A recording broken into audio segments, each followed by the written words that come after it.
모든 것은 그냥 흔한 좀비 영화처럼 시작되었지. 처음엔 전염병이 발생했어. 뉴스에선 평범한 유행병인 것처럼 얘기했지만 감염 지역에서 생존한 사람들의 말은 좀 달랐어. 그들은 그 병이 뭔가 악마적인 현상처럼 보인다고 얘기했지. 2주 전에 난 매니저로 근무하고 있는 호텔에 출근하기 전 잠시 방 안에 앉아서 TV를 보고 있었어. 뉴스에서 리포터가 지금껏 발견되지 않은 종류의 독특한 전염병이 아프리카 지역에서 유행하고 있다는 얘기를 하고 있었지. 출근을 하니 같은 뉴스를 본 직원들이 몇 명 정도 더 있었어. 하지만 특정 지역에서 유행병이 생기는 것이 그리 드문 일은 아니었고 사람들은 그 일에 큰 관심을 갖지 않았지. 하지만 분명 그 전염병에는 조금 특이한 점이 있었어. 리포터는 소식을 정리하면서 감염자들이 타인과의 접촉을 극도로 피하고 스스로가 격리 상태에 놓이도록 자발적인 노력을 아끼지 않는다는 묘한 얘기를 덧붙였거든. 며칠 후에 리포터가 새로운 소식을 전해주었어. 어둠 속에 숨어 있으려던 감염자들에게서 이제는 정신착란 증세가 나타나기 시작했다는 거지. 자료 화면 속에 그들은 방의 구석에서 알아들을 수 없는 말을 중얼거리고 아무것도 없는 허공을 쳐다보면서 공포에 질려 소리를 지르고 있었지. 하지만 나를 가장 무섭게 만든 것은 그들의 눈동자였어. TV에 클로즈업된 그들의 모습이 떠올랐을 때 난 팔뚝을 따라 소름이 끼치는 것을 느낄 수 있었지. 그건 정말로 기괴한 모습이었어. 그들의 눈은 움푹 꺼진 채 생기를 잃고 흐릿하게 죽어 있었거든. 마치 점점 시력을 잃어가는 것처럼 보이기도 했어. 잠시 후 리포터가 다음 소식으로 넘어가려 할 때 갑자기 어떤 남성이 화면 안으로 불쑥 나타나더니 카메라 렌즈 쪽으로 얼굴을 들이밀었어. 그는 고개를 꺾어 카메라를 똑바로 쳐다보더니 묘한 표정으로 미소를 지었지. 그리고 TV 화면은 다음 뉴스로 넘어갔어. 나는 저렇게 심각한 방송사고를 낸 녀석은 얼마나 큰 곤경에 처할까 하는 생각을 하며 TV를 끄고 잠자리에 들었지. 다음날 눈을 떴을 때 모든 뉴스 속보가 그 전염병에 대해 다루고 있었어. 그것이 마침내 발원지를 떠나 퍼져나가기 시작한 거지. 남미 지역 일부와 유럽 내부에서 감염자가 속출하고 있었어. 그것이 언제 어떤 경로로 아프리카를 벗어난 건지 아무것도 밝혀진 것은 없었지만 모든 이들이 단 하룻밤 만에 폭발적으로 전염이 진행된 것에 두려워하고 있었어. 하지만 우리의 두려움은 앞으로 벌어질 상황에 비하면 턱없이 부족한 것이었지. 전염병은 무서운 속도로 퍼져나갔어. 사람들은 뉴스가 들려주는 모든 소식에 귀를 기울였지만 심지어 그 뉴스마저도 많은 것을 파악하고 있진 않은 것 같았지. 마침내 전염은 미 본토에까지 침투했고 미국뿐만이 아니라 전 세계적인 문제가 되어버렸어. 하지만 여전히 명확하게 밝혀진 감염 경로는 없었지. 피나 침, 혹은 정액 등의 체액이 주된 요인일 거라는 추측만이 불분명하게 사람들 사이를 떠돌고 있었어. 한 주가 지난 후에는 그나마 뉴스마저 제대로 방송되지 않았지. 사회적인 체계 자체가 무너져 내리고 있는 것 같았어. 그러던 어느 날 처음으로 소식을 전했던 리포터가 TV에 나타나서는 이제 더 이상의 뉴스는 없을 거라는 얘기를 했어. 그녀는 어딘가 좀 이상해 보였지. 화면이 꺼지기 직전에 나는 그녀의 얼굴에 비치던 그 희미한 흔적을 눈치챘어. 그녀의 눈은 움푹 꺼져 있었고 안색은 아주 창백했으며 금방이라도 구토를 할 듯 식은땀을 흘리고 있었지. 마침내 방송이 완전히 끝나자 TV 속엔 지직거리는 화면만이 계속 이어졌어. 그리고 우리의 세계는 완전한 혼란에 빠져들었지. 사람들이 거리로 몰려나와 상점을 털고 총포상을 습격하고 음식을 비축하기 위해 다툼을 벌였어.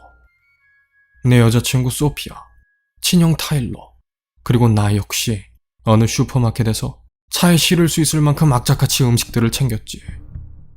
그리고 내가 이러던 호텔로 되돌아와서 꼭대기층에 미리 마련해둔 커다란 방에 자리를 잡았어.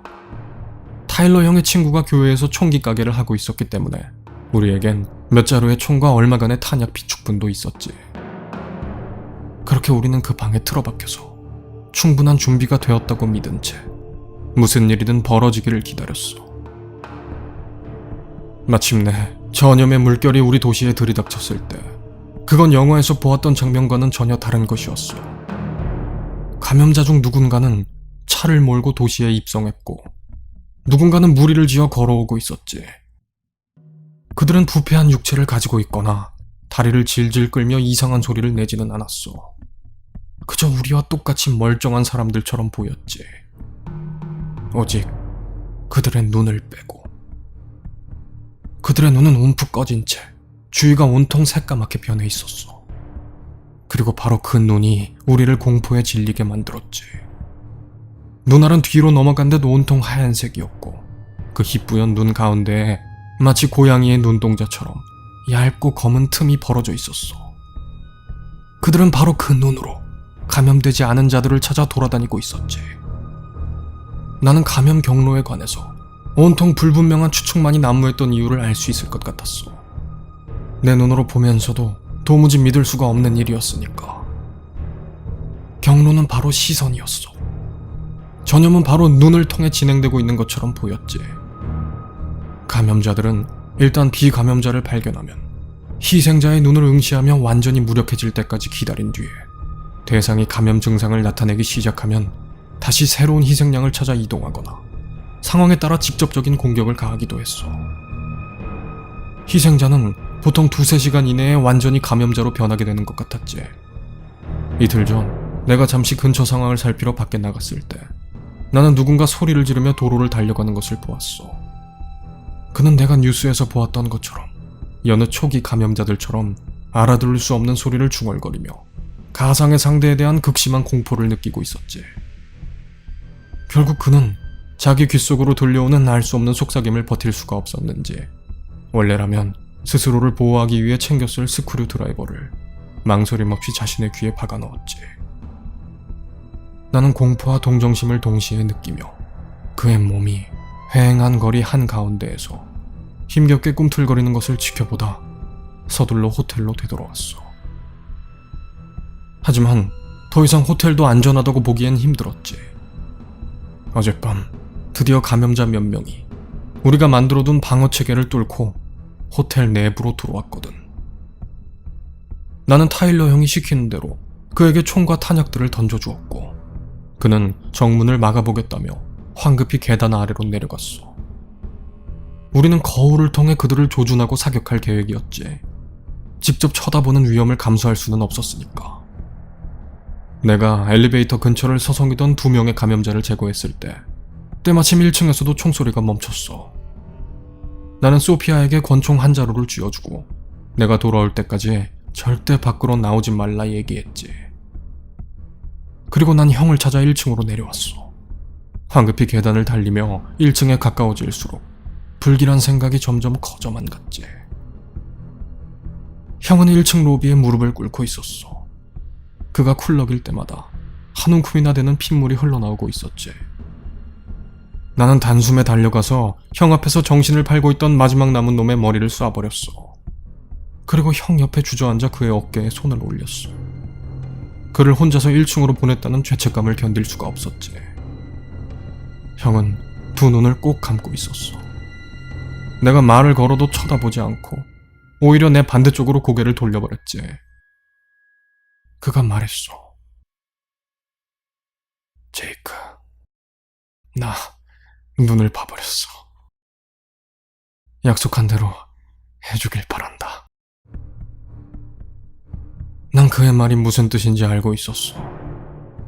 하지만 어떻게 내가 친형제에게 그런 짓을 할 수 있을까? 그 광경을 머릿속에 떠올리는 것만으로도 구역질이 날 것 같았지. 하지만 내 고민은 길게 이어지지 않았어. 길게 이어질 시간조차 없었지. 형이 내 손에서 총을 뺏어들고는 순식간에 자기 관자놀이를 쏴버렸으니까. 그 뒤의 일은 솔직히 잘 기억이 나지 않아. 난 비틀비틀 계단으로 가서 어찌어찌 그걸 걸어 올라간 뒤 마치 좀비처럼 꼭대기층의 복도를 걸어가고 있었지. 그리고 마침내 우리 방에 들어서는 순간 뭔가가 잘못되었다는 것을 느낄 수 있었어. 방 안의 공기는 아주 차갑고 오싹하게 느껴졌지. 마치 누군가가 에어컨을 너무 오랫동안 켜둔 것처럼.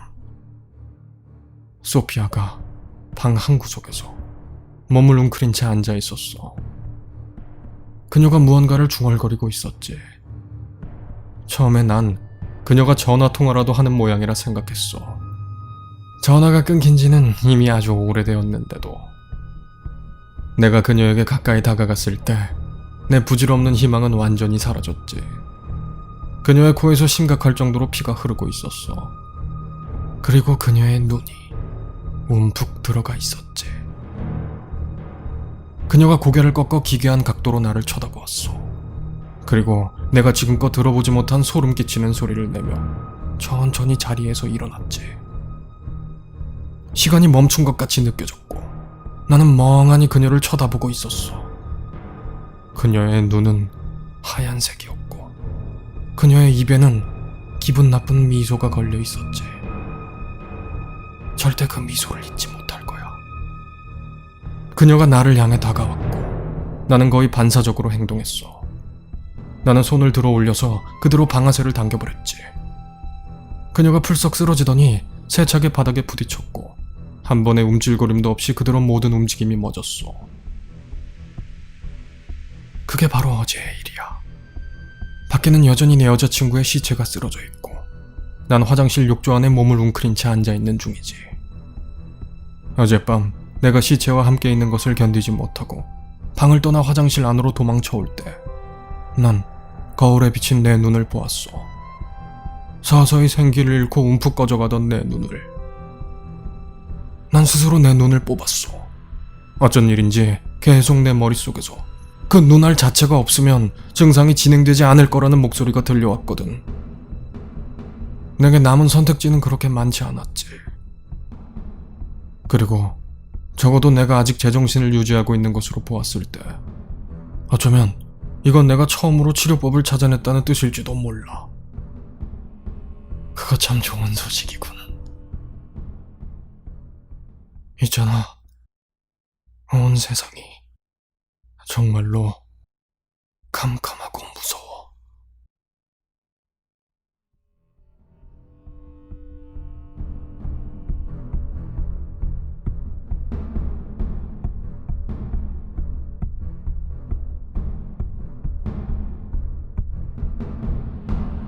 오늘의 이야기는 여기까지입니다. 오늘도 들어주셔서 감사합니다.